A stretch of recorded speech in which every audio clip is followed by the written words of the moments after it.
성도 여러분, 2023년 9월 하고도 24일입니다.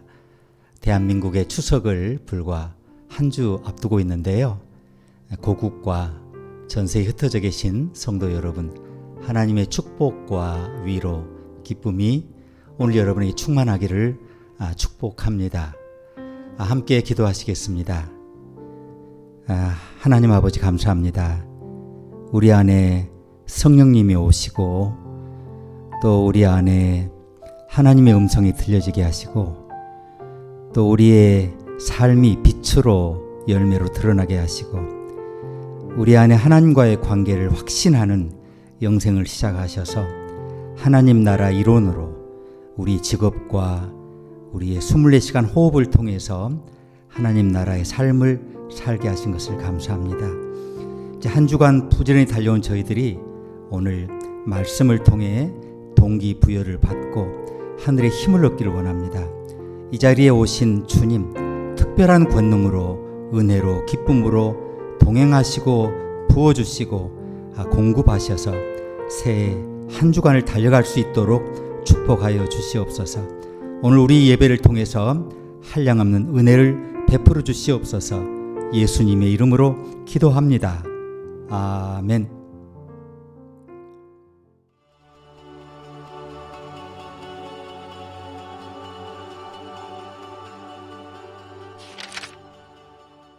이스라엘 온 회중이 그 광야에서 모세와 아론을 원망하여 그들에게 이르되 우리가 애굽 땅에서 고기 가마 곁에 앉았던 때와 떡을 배불리 먹었던 때에 여호와의 손에 죽었더라면 좋았을 것을 너희가 이 광야로 우리를 인도하여 내어 이 온 회중으로 줄여 죽게 하는도다. 때에 여호와께서 모세에게 이르시되 보라, 내가 너희를 위하여 하늘에서 양식을 비같이 내리리니 백성이 나가서 일용할 것을 날마다 거둘 것이라.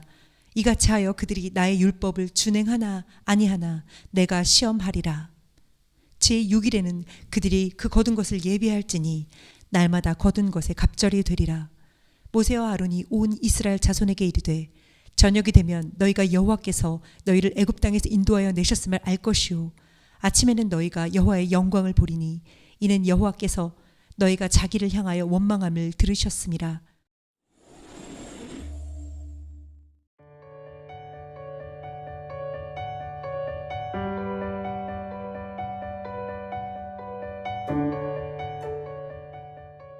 오늘 본문의 초점은 홍해의 승리로부터 사흘 지난 수르 광야에서 일어난 일에 관한 것입니다. 이제 마라라고 하는 지역에 도달했는데 여러분 아시는 대로 쓴 물이란 뜻을 가지고 있습니다. 마라는 지리적 위치면서 우리 각자의 인생 지도에 있는 장소라고 생각을 합니다. 마라의 물이 몹시 썼습니다. 백성들은 사흘간 마시지 못하고 걸어왔는데 오아시스를 발견했어요. 그런데 그 물을 마실 수 없었다라고 여러분 상상해 보십시오. 누구라도 원망했을 겁니다. 이스라엘 백성들은 특별히 모세를 원망했습니다. 하지만 이번에도 하나님은 그것에 개입을 하셨습니다. 하나님께서 모세에게 물에 던질 나무를 주셨고 그것을 시킨 대로 했더니 물이 달콤해졌습니다. 그리고 나서 이스라엘 백성의 다음 정거장은 엘림이라는 곳이었는데요. 이곳이 정말 흥미로운 지점입니다. 엘림에 12샘과 70그루의 종려나무가 있었습니다. 사흘 동안 광야를 여행한 후 발견한 정말 반가운 휴식처였습니다. 그러나 주님은 우리가 엘림에 너무 오래 머무르는 것을 원치 않으셨습니다. 허락하지 않으십니다. 그분은 우리를 앞으로 나가라고 부르셨는데 그 길은 때때로 주로 사막 같은 험난한 길입니다. 그래서 우리의 여정은 순례자의 여정으로 그렇게 각인되지 않습니까? 때때로 우리는 그런데 엘림에서 휴식을 취합니다. 그런데 오랫동안 텐트를 치면 안 된다는 원칙이 있습니다. 우리의 삶에는 낮에는 구름 기둥, 밤에는 빛이 나타납니다. 불기둥이 나타나는데 이게 뭡니까? 앞으로 나아가라는 하나님의 부르심입니다. 이스라엘 백성들은 주님의 인도를 따라 엘림, 참 좋은 휴식처를 만났지만 거기를 떠나요. 그리고 홍해 바다를 건너서 죄의 광야를 통과합니다. 광야는 사막이기도 하지만 이 사람들의 영혼의 상태를 나타내기도 했습니다. 광야에 들어서자 이스라엘 사람들의 영혼의 상태가 즉시 진단되기 시작을 합니다. 주님을 신뢰하는 법을 아직 배우지 못한 믿음이 없는 사람들의 모습을 이게 다시 한번 보여주고 있습니다. 불신은 대개 짧은 기억력을 의미합니다. 불신앙이 뭡니까? 하나님의 구원하심, 인도하심을 기억하지 못하는 거죠. 이스라엘 백성은 한 달도 안 돼서 어떻게 해요? 홍해를 잊어버렸습니다. 그들은 바로에 대한 승리의 기쁨으로 그곳에서 나팔을 불었습니다. 그런데 뒤돌아 보니까 바로의 군대가 모두 익사체가 돼서 해변에 떠오르는 것이 보였어요. 얼마나 놀라운 기적입니까? 이 사람들은 목이 터져라 찬송하고요. 그런데 거기를 떠나 광야길을 진짜 걸어가기 시작하는데 얼마 가지 않아서 배가 고파요. 하나님께서 그들을 죽음의 손에서 건져주셨지만 오늘의 배고픔을 채워주실 수 있다는 것을 믿지 못한 거죠. 불신앙은 이걸 보면 기억력이 나쁜 것을 의미해요. 여러분, 자꾸 원망이 생깁니까? 불신앙이 생깁니까? 기억력이 나쁘다는 것을 인정하시기 바랍니다. 불만은 우리의 신앙을 왜곡합니다. 히브리인들은 애굽의 고깃덩어리를 그리워해요. 그 큰 솥에 고기를 삶는데 얼마나 삶았겠습니까마는 그 멀건 고깃국을 그리워하고 모세를 원망합니다. 그들은 애굽에서 누렸던 의식주의 안정은 기억하면서도 그들의 고난, 그들이 당했던 노예의 삶, 노예의 고난을 잊고 있었습니다.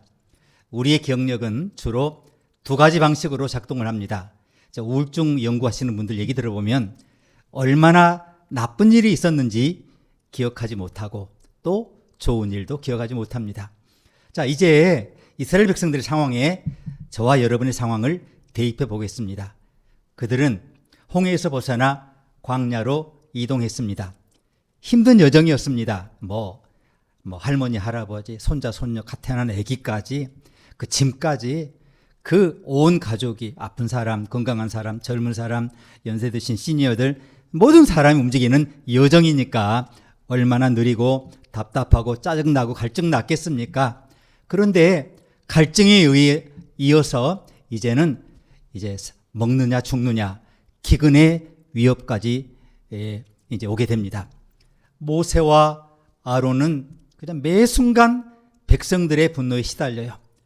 그때 광야 여정의 시작, 또 새롭게 말씀드리자면 매일 부어주시는 하나님의 구원의 서막을 알리는 만나의 기적이 일어났습니다.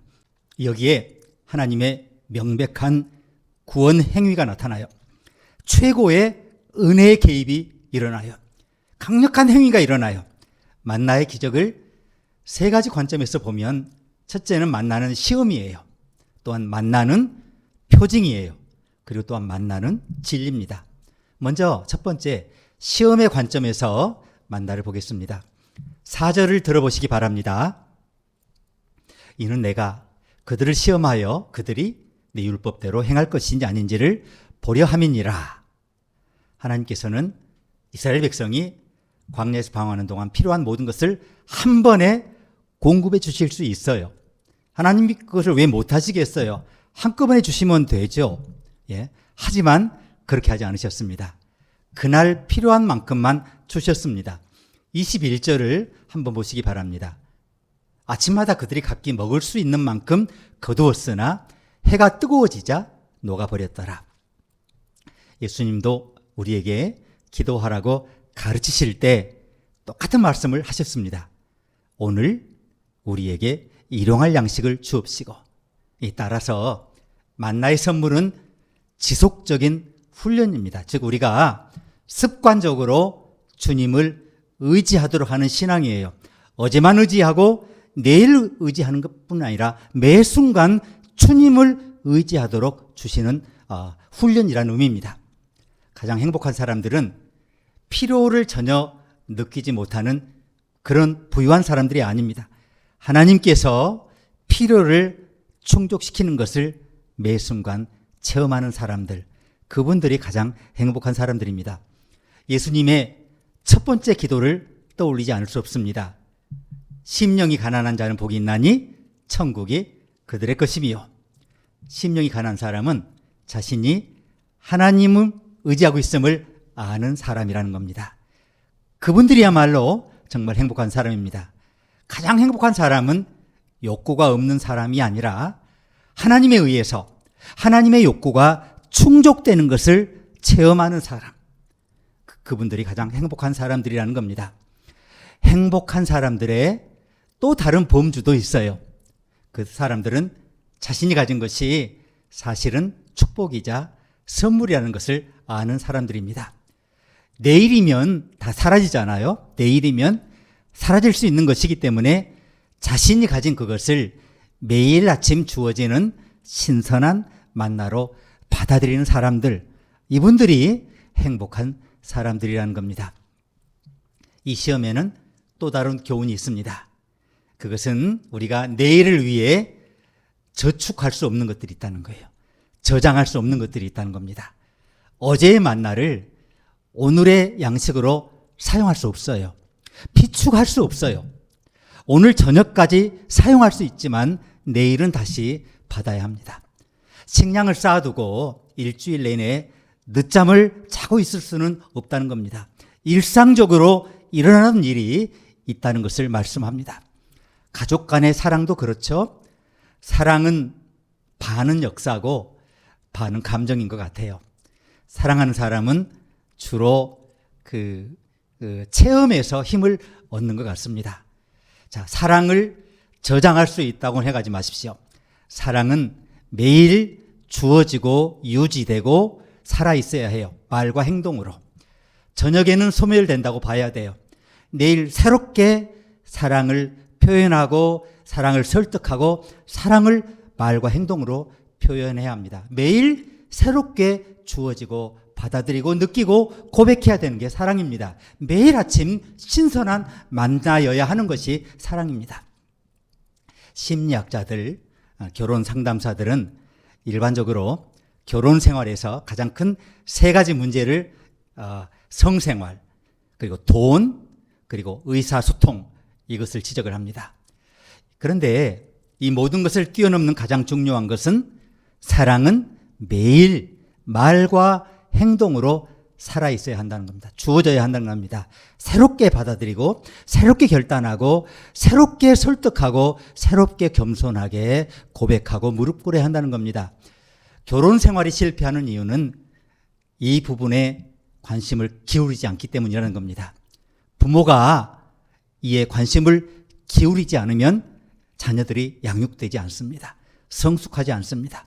우리가 가족 안에서 매일 사랑의 만나를 모아서 함께 나누어야 한다, 이렇게 여기지 않기 때문에 자녀들은 장차 좋은 배우자가 될 수 없고 부모가 될 수 없는 것이에요.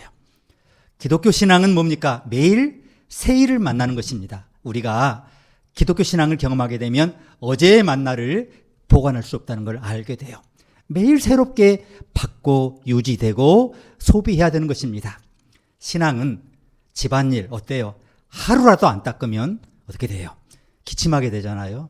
비염이 오잖아요. 아토피가 오잖아요. 쌓이면 매일매일 해야 돼요. 매일매일 닦아야 돼요.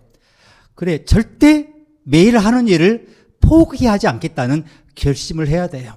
자, 하나님의 마찬가지입니다. 하나님의 사랑이 그와 같아요. 매일매일 지속적으로 습관적으로 반복돼요. 새롭게 선포되고 행해져야 돼요.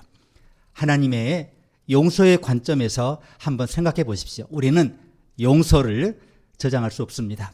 하나님은 우리에게 용서라는 단 한 번만 덮으면 되는 담요를 덮어주지 않으십니다.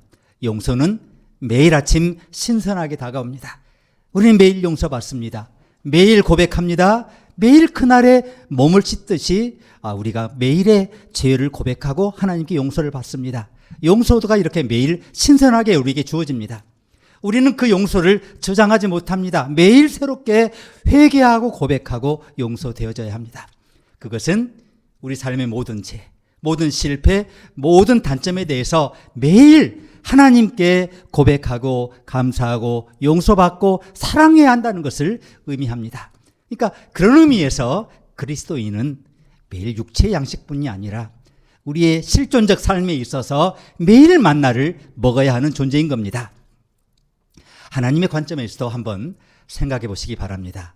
이제 우리는 기도, 성경 읽기, 예배, 교제, 또 우리 삶에 대한 하나님의 개입에 대해서 열려있는 자세를 가지고 있어요.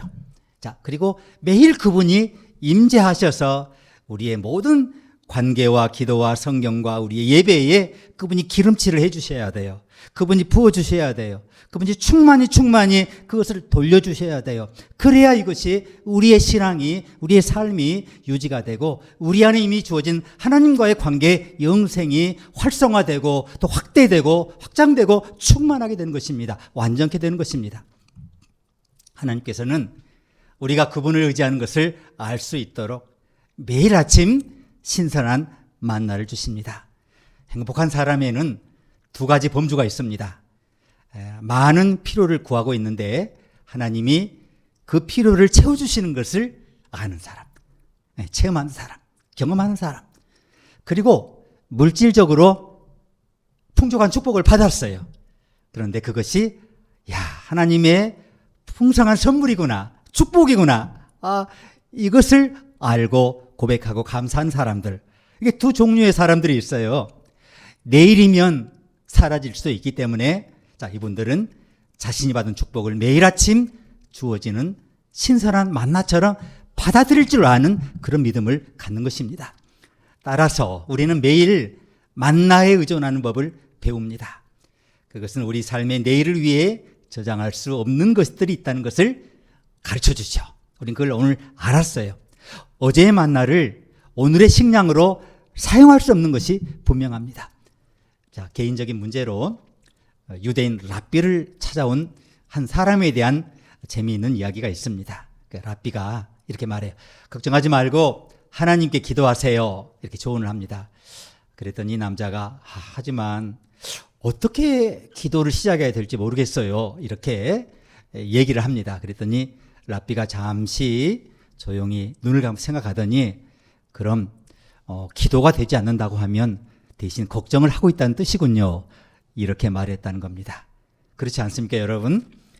저와 여러분이 기도할 수 없다면 기도 대신 지금 기도의 기능을 대신하는 게 있는데 그게 뭐예요? 걱정이에요. 우리는 기도하지 않고 걱정하고 있는 거예요.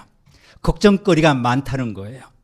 자, 걱정거리의 그 목록들을 계속 나열하고 있다는 겁니다. 우리가 기도할 때만 매일 우리 삶에 하나님의 임재를 적절히 받아들일 때만 우리의 신앙은 매일 아침 신선한 만나를 받을 수 있게 돼요. 만나를 들 수 있게 돼요. 섭취할 수 있게 됩니다. 레오 부스카글리아라는 분은 서든 캘리포니아 대학교의 인기 교수이자 베스트셀러 작가입니다. 자, 이분의 전공은 사랑입니다. 자, 그런데도 이분의 수업에 매 학기마다 막 강의실을 가득 메워요. 사람들이, 학생들이 1000여 명의 좌석이 꽉 찹니다. 자, 버스카클리아 교수는 학기가 시작될 때 항상 학생들에게 한 가지 질문만 한다고 합니다. 그런 과제를 냈는데 앞으로 단 5일만 살 수 있다면 무엇을 하겠는가? 이것이 리포트 과제예요. 그럼 학생들이 이제 대개 나오는 대답이 미안하다고 말할 것 같아요. 사랑한다고 말할 것 같아요. 부모님께 감사하다고 말하겠습니다.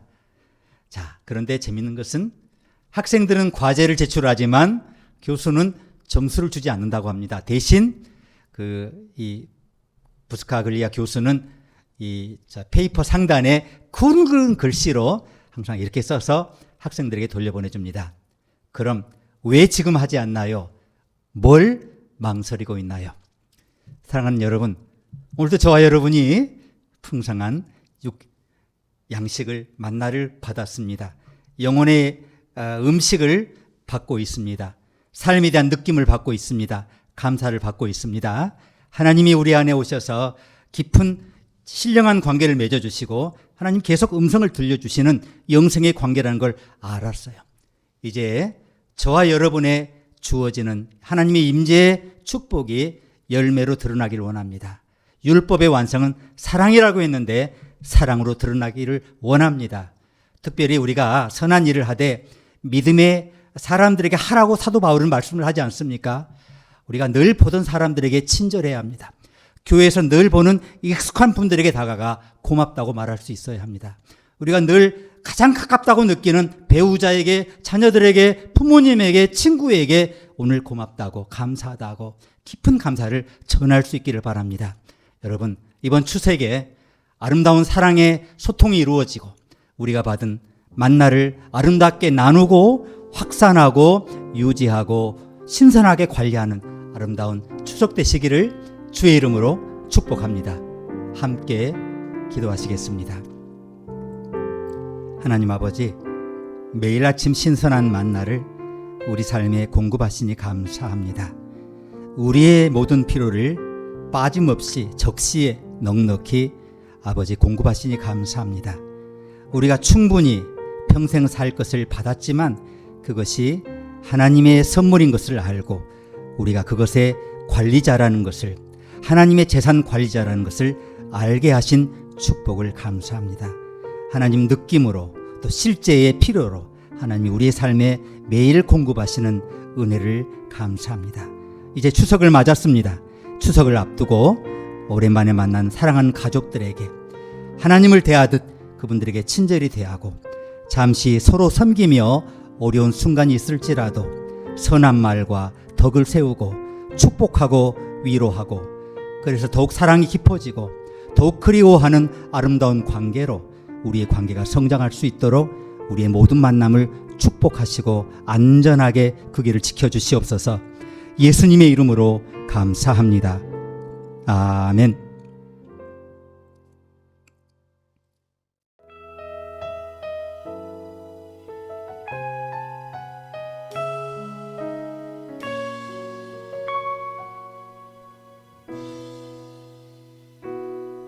나는 내 마음의 복음이 흥했던 곳에서 다시 아버지를 만나고,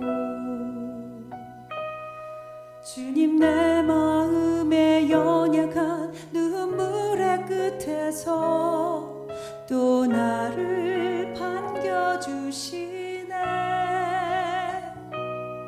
작다 생각했던 그의 부르심 다시 나를 회복해 하시네. 다시 일어나 주를 예배함이 내 모든 기쁨이 되리.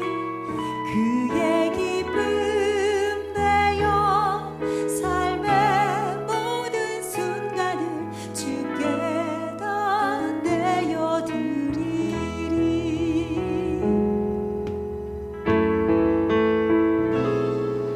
나는 내 마음의 복음이 흥했던 곳에서 다시 아버지를 만나고, 주님 내 마음의 연약한 눈물의 끝에서 또 나를 반겨주시네. 작다 생각했던 그의 부르심 다시 나를 회복해 하시네. 다시 일어나 주를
지금은 예수 그리스도의 은혜와 하나님의 사랑과 성령님의 교제하심이 모여 함께 예배드리는 주의 백성과 하나님 나라의 모든 사역 위에 이제와 영원히 함께 계시기를 간절히 축원하옵나이다. 아멘.